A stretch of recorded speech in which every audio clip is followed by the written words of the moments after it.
In this class, we are going to continue with the GPSTR PM method question paper from year 2022. In previous two classes, we have discussed physics and chemistry part from the multiple choice questions. In this class, we will discuss the biology part. If you have not subscribed to our channel, please subscribe right now and also share these classes with all your friends and other GPSTR aspirants, because these classes are very important classes. We are not just giving you answer keys in these classes. In fact, we are discussing each option and also we are discussing what type of questions we can expect this time. So these classes are not only just previous year question paper solving classes, but also we are indirectly discussing the model question papers in these classes. Okay, so let us start with the biology question. The next question, it will be question number 18. So the question here is, the correct pair with respect to the tissues is simple permanent tissue, parenchyma they are telling, complex permanent tissue, sclerenchyma, connective tissue, striated muscle, and adipose tissue, nervous tissue. Of course, in these four options, three options are wrong, so three relations are wrong here and one relation is correct. But we will take this chance to understand what are tissues and what are types of tissues, especially related to the options given here, because we can expect one question from the discussion we are going to start now. Let's start with the simple permanent tissue. See, basically what is a tissue? Tissue is made up of a group of cells, right? Now, if the cells are of same type or only one type of cells are there, then we call them as simple permanent tissues. In this, we have three types: parenchyma, collenchyma, and sclerenchyma. Parenchyma and collenchyma have living cells, whereas sclerenchyma have dead cells. Parenchyma plays the role of a food storage, you can say it like a storage room, and it also conducts this photosynthesis in plants. Collenchyma gives the support to the plant and sclerenchyma gives the strength. Now talking about the another type of the permanent tissue, which is a complex permanent tissue. Here you have xylem and phloem. Xylem gives water transport in the plant and phloem gives food transport, right? Now we were talking about plant tissues, we can say. Now talking about animal tissues from option 3, we have connective tissue. We have types of connective tissues like bone, which gives support to the body, cartilage, which gives flexibility, blood, which plays the important role in oxygen transport, and adipose tissue, which does the fat storage and gives insulation. Talking about another type of tissues, the important ones are muscular tissues, which have striated, that is voluntary muscles, smooth, that is involuntary, and cardiac, that is the muscles related to heart. So these are the tissues which come under muscular tissue. Now talking about another very important tissue, which is nervous tissue, whose function is control and coordination of the body, and it is having a brain, spinal cord, and neurons. So these connective tissue, muscular tissue, nervous tissue, you can put it in the category of animal tissues. Now knowing about all the types of tissues, one thing which is clear now is that the answer to question number 18 is option 1, because parenchyma is a type of simple permanent tissue and other three relations are wrong. Okay, so we can expect one or two questions from the details which we have discussed now. The most important one which we can expect this time is related to muscular tissue and nervous tissue. Okay, so you need to go into little bit deeper related to these types of tissues this time. Next, question number 19. The structure that helps for movement in amoeba is. So there is one structure which helps for movement in amoeba, and they have given four options: flagella, pseudopodia, cilia, and tentacles. What is interesting here is the four options which they have given are all the structures which are helping in movement of organisms. But here they are asking for amoeba particularly. So here the correct answer is pseudopodia. And what is pseudopodia? It is a false feet. Pseudo means false. Okay. Now why is this called a false feet? Because it changes its projections. You can call those projections as temporary projections of cytoplasm, and these temporary projections are used for movement and also feeding in amoeba, which is a unicellular organism. What about other three options? As I already told you, they are all actually the structures that help for movement. In flagella helps for movement in euglena, cilia helps for movement in paramecium, and tentacles help for movement in hydra. So you need to know about these structures which help in movement of the respective organisms. Next question, let us see. Question number 20. The correct sequence of binary fission in Leishmania. See, they have given you diagrams. You have to see the options. 4 options are there. In that 4 options, one option is giving you the correct sequence of binary fission in Leishmania. You have to see the diagram and find out the correct sequence here. Okay. Now, first let's start with the basic terminology here. First is Leishmania. What is it? It is actually a parasite. It is having a flagella, and basically it is a protozoan parasite. And the way it reproduces is the binary fission, basically the longitudinal binary fission. That is the process of reproduction in this Leishmania. Now what is binary fission? See, I am showing you a diagram here. If you have a parent cell, it is having nucleoid also, cytoplasmic membrane and cell wall. The basic parts I am telling you.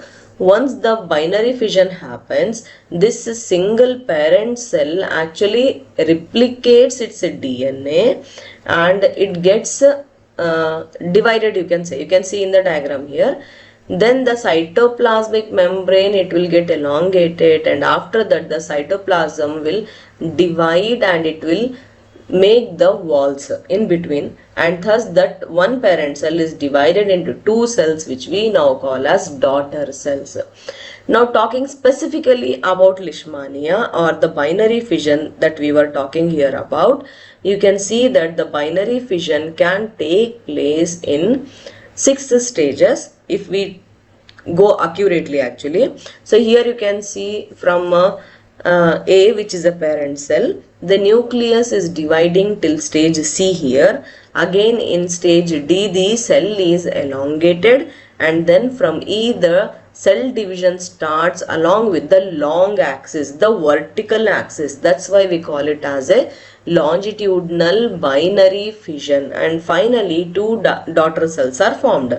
Now if I consider these stages and go to question number 20 again and see the diagram clearly, if we follow the sequence, first we have P, then we have R, then we have S, then we have Q.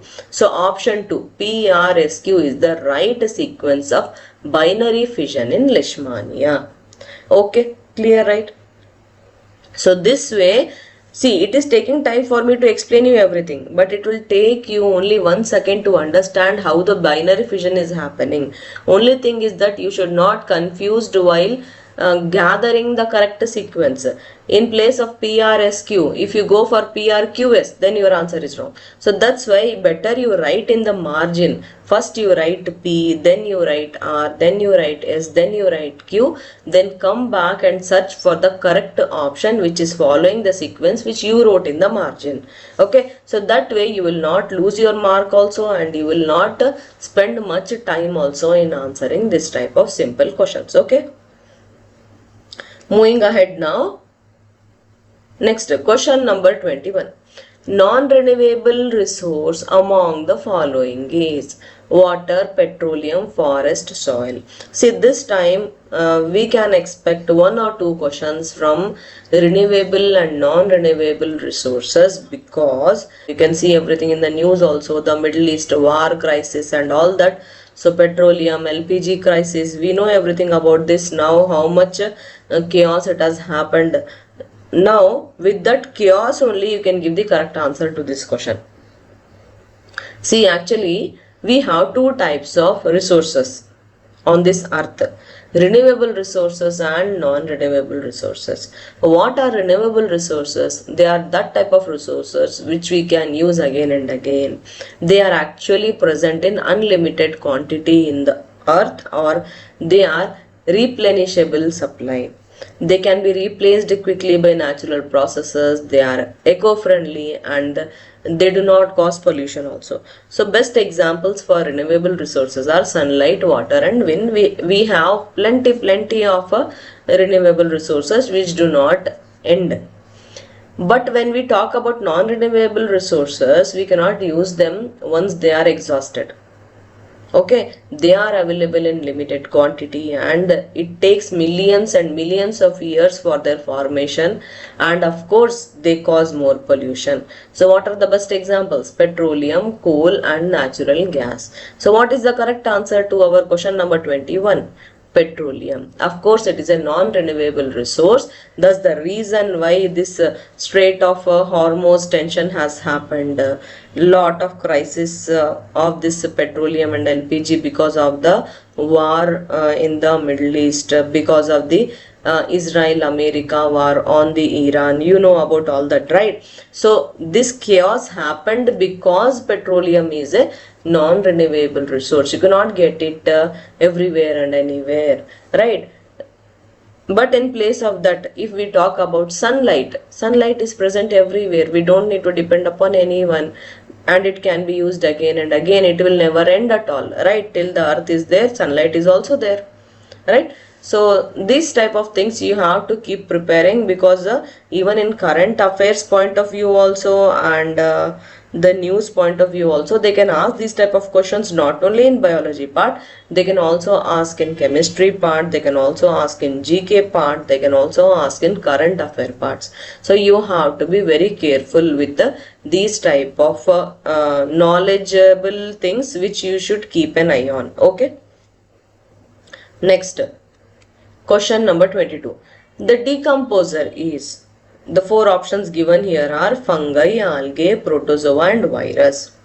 See, decomposers are actually those organisms which break down the dead animals and plants into simpler substances by, you can say, spoiling them. They decompose it. So these simple substances, they go back to the soil and then they actually help in the growth of the plants. And among the four options given here, fungi does this work. What does they do means, they grow on the dead matter. It can be leaves also, wood also, food also, or any living thing actually. So this fungi, it grows on the dead matter. Basically it grows on leaves, wood and food, and it breaks that dead matter into nutrients. So that's why, because it is decomposing the dead matter, we call them as decomposers. Okay, so fungi are decomposers. What about other three options given here? Like we have algae. You can see algae, it is green color, which commonly you can see it in stagnant water. Algae, it makes their own food using photosynthesis, so you can say that they are producers, they are not decomposers. Like that only we have protozoa. They eat other organisms, but they do not spoil it, they actually eat it, they do not decompose it. So that's why you can call them as consumers. Whereas virus, you cannot say them they are actually truly living, because they cannot survive by themselves, they need a host. Like for example in COVID, they took humans as a host, so they survived in human bodies, right, in the lungs part. So virus needs a host to survive. They do not decompose anything, in fact they cause trouble. So virus also we cannot call them as decomposers. In fact they need a truly living body, they don't have any work on the dead matter at all. Okay, so what is the correct answer here? Option 1, fungi, it is the decomposer. So you can expect questions this time from other parts like virus, protozoa or algae, or they can also ask you ulta questions like they can ask you questions from producers, consumers or something like that also.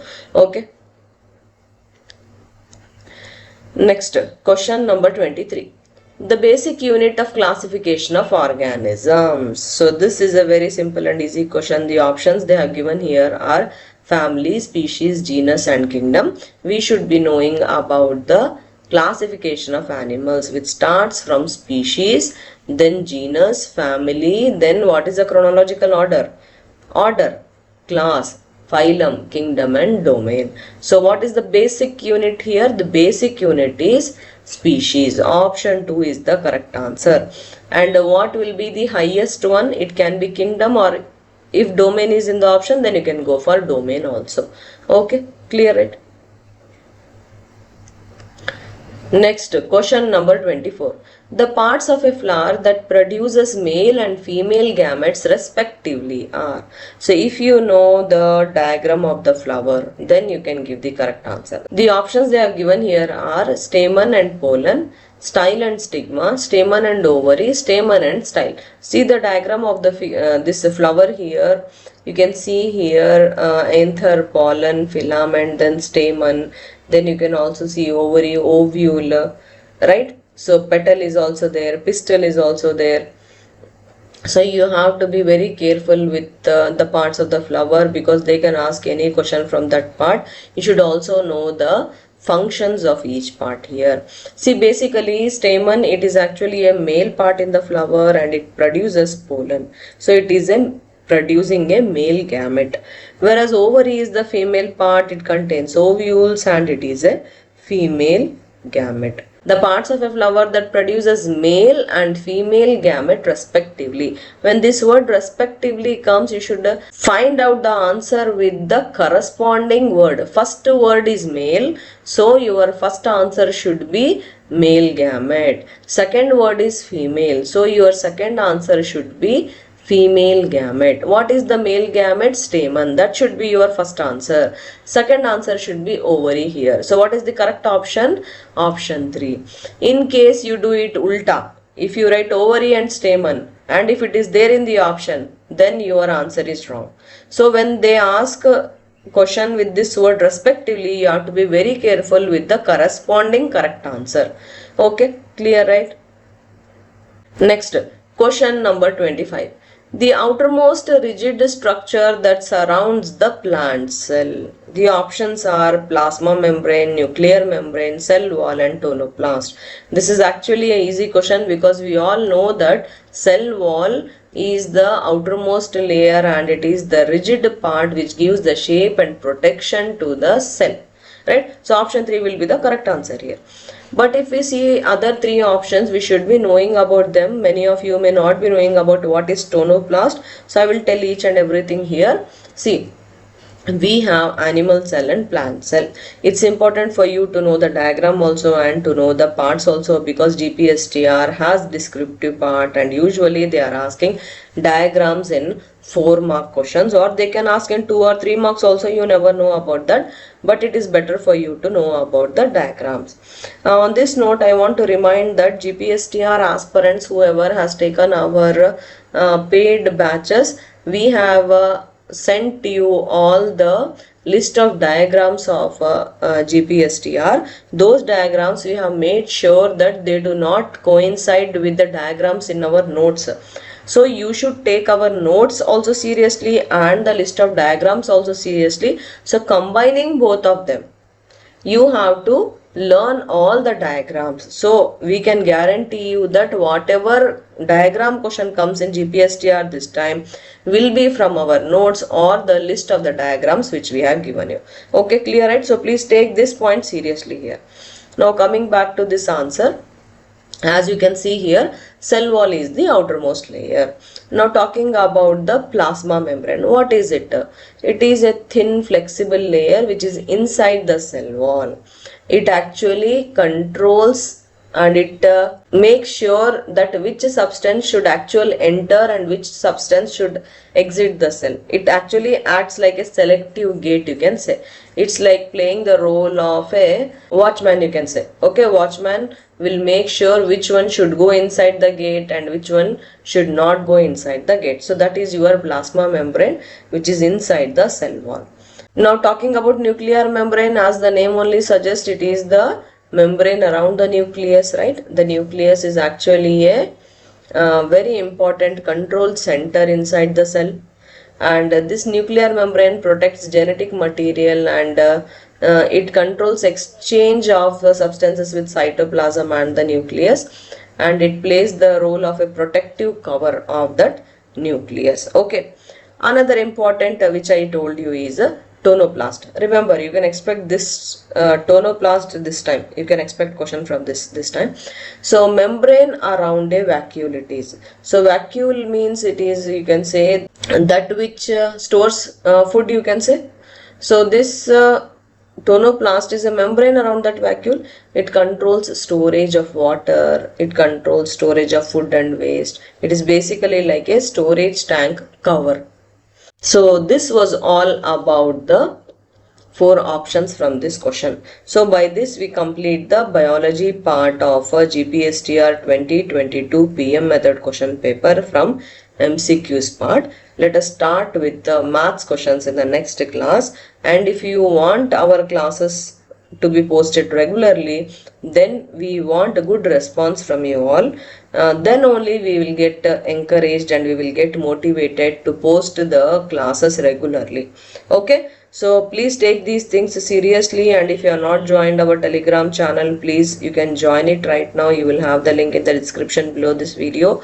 We also have a Telegram group where you can discuss and ask your doubts directly with us. Okay, thank you, all the best, bye.